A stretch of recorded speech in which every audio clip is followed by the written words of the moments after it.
Para começar, aqui no index.html, eu vou criar uma div com a classe clockContainer. Então, .clock-container, vou pressionar Tab e essa div vai conter o nosso relógio. Feito isso, eu vou salvar e aqui no app.js, para obter e armazenar a referência dessa div, eu vou inserir const clockContainer, que recebe documents.querySelector, que recebe .clock-container. Se aqui abaixo eu inserir um debugger e salvar, a gente vê que a clockContainer está armazenando a div com a classe clockContainer. Então ótimo, daqui a pouco a gente vai usar essa referência, porque agora eu vou remover esse debugger daqui e vou implementar uma função responsável por atualizar as horas do relógio a cada segundo. Então eu vou inserir uma const updateClock, que recebe uma função, e dentro dessa função eu vou criar e armazenar um objeto de data que representa o momento atual. Então const present recebe a invocação do newDate, e a ideia aqui é invocar essa função updateClock a cada segundo e a partir desse objeto de data inserir a cada segundo na tela as horas, os minutos e os segundos. E para fazer isso, a gente já conhece uma forma de invocar uma função a cada segundo, que é usando o setInterval. Então, se aqui abaixo eu inserir um setInterval, que recebe a updateClock como primeiro argumento e 1000 como segundo argumento, a partir do momento em que a página for carregada, o setInterval vai executar a updateClock a cada 1000 milissegundos, ou seja, a cada segundo. Se dentro da updateClock eu inserir um console.log que recebe present e salvar, se eu pressionar F5 para o browser sair da pausa do debugger, aqui no console a gente vê que a cada segundo o objeto da data é exibido. Então agora a gente pode obter desse objeto de data as horas, os minutos e os segundos que daqui a pouco a gente vai exibir na tela. Então, abaixo da present, para obter as horas, eu vou inserir uma const hours, que recebe a invocação do present.getHours. Abaixo da hours, para obter os minutos, eu vou inserir uma const minutes, que recebe a invocação do present.getMinutes. E abaixo da minutes, para obter os segundos, eu vou inserir uma const seconds, que recebe a invocação do present.getSeconds. Se nesse console.log eu inserir hours como primeiro argumento, minutes como segundo argumento e seconds como terceiro, se eu salvar, a cada segundo a gente vê as horas, os minutos e os segundos atuais exibidos no console.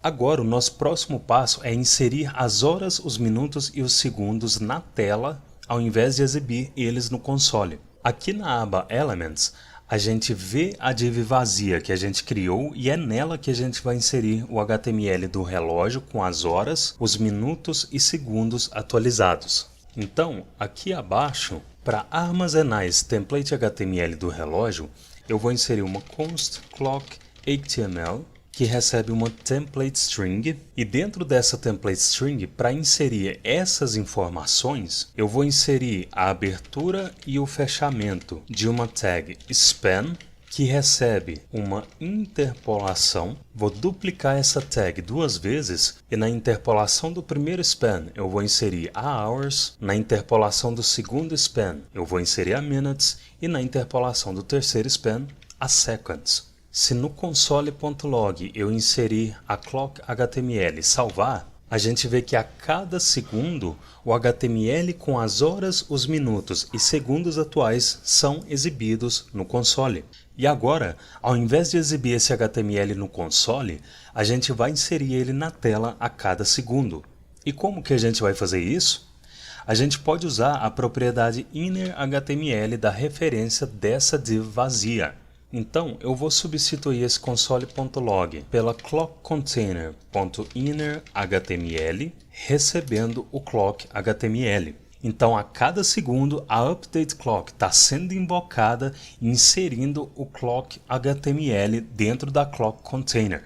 Se eu salvar, a gente vê na tela as horas, os minutos e segundos atualizados. E eu vou dar um zoom para você enxergar melhor. E se aqui na aba Elements a gente observar essa div, a gente vê que a cada segundo a Clock Container recebe o HTML com as horas, minutos e segundos. Só que se eu cortar o vídeo para um momento em que os segundos são menores que 10, observa que o número fica só com um dígito. Para inserir um zero na frente de algum número que tenha só um dígito, nessas interpolações do template HTML, eu posso inserir um ternário que checa se esse número convertido em string tem só um caractere. Se tiver só um caractere, eu retorno um número com zero na frente. Se não tiver, eu retorno um número sem o zero. Então, para converter esses números em string de forma explícita, que é o que o JavaScript iria fazer antes de inserir esses números na tela, eu vou inserir as horas, os minutos e segundos como argumento da invocação do constructor string e vou inserir .length é igual a 1. Se essa expressão resultar em true, eu vou retornar uma template string 0 e interpolação da hours. Nessa segunda interpolação eu vou inserir a minutes e na terceira eu vou inserir a seconds. Agora, se essa expressão não resultar em true, eu vou só retornar as horas, os minutos ou os segundos. Se eu salvar, eu vou cortar o vídeo e agora a gente vê que quando o número tem só um dígito, o zero é inserido na frente dele. Então agora a gente pode começar a fazer esses dígitos ficarem mais parecidos com um relógio digital. Para começar a fazer isso, depois do fechamento do span das horas e dos minutos, eu vou inserir um espaço e 2 pontos, e se eu salvar, agora a gente vê os 2 pontos entre os dígitos, e para estilizar esse relógio digital, aqui no index.html, eu inseri um link que está apontando para o style.css, então eu vou inserir alguns estilos para esse relógio digital e vou cortar o vídeo para que não fique maçante para você. Então aqui eu tenho um estilo básico para o body e para o relógio. Se você quiser, você pode pausar o vídeo e implementar algum estilo parecido, e essa é a aparência final do meu relógio digital. Então, para implementar esse zero de uma forma reutilizável e evitar essas repetições, a gente pode isolar essa inserção do zero em uma função e só invocar a função onde for necessário. Observa que a única variável entre essas expressões é a unidade de tempo com a qual elas estão lidando, seja aqui no exercício 7 com as horas, minutos e segundos, ou aqui no exercício 1 com o dia e o mês. Então, para isolar essa solução em uma função, abaixo da declaração da present, eu vou inserir uma const format time unit, que recebe uma função que vai retornar o valor que esse ternário retornar. Só que para essa função ser genérico o suficiente para inserir o zero em qualquer unidade de tempo, seja horas ou dias, eu posso inserir um parâmetro unit e substituir as day pelo valor que o unit vai receber. Ou seja, agora, independente se esse parâmetro receber horas, minutos ou segundos, ou dia ou mês, essa função sempre vai retornar esse número com o zero na frente quando for necessário. Vamos testar essa função? Eu vou substituir essas invocações da string pela format time unit, e para remover o restante do código, eu vou selecionar todos os fechamentos dessa tag span e vou segurar Ctrl e Shift até chegar no ponto dos caracteres que eu quero remover, e se eu salvar, a gente vê que o relógio continua funcionando normalmente. Agora, será que tem como a gente deixar essa função mais concisa? Absolutamente. Observa que eu posso, por exemplo, atribuir diretamente a template string com HTML para inner HTML. Se eu salvar, a gente vê que o relógio continua funcionando sem quebrar. Só que, como alguns de vocês já sabem, funções com responsabilidade única são o poder. E essa função não precisa ser responsável por criar essa template string.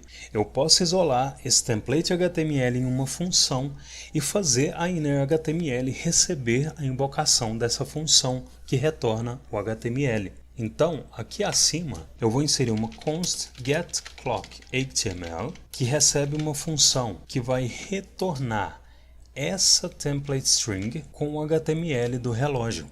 Só que observa que dentro dessa template string, eu estou usando as variáveis hours, minutes e seconds. Ou seja, para eu usar essas variáveis dentro dessa função, eu preciso importar elas para dentro dessa função. Como que a gente faz isso? Recebendo esses valores por parâmetro. Então, eu vou inserir que essa função vai ter os parâmetros hours, minutes e seconds. E aqui na atribuição da innerHTML, eu vou invocar a getClockHTML e vou passar como argumento dela as horas, os minutos e os segundos. Se eu salvar, a gente vê o relógio funcionando normalmente depois da refatoração.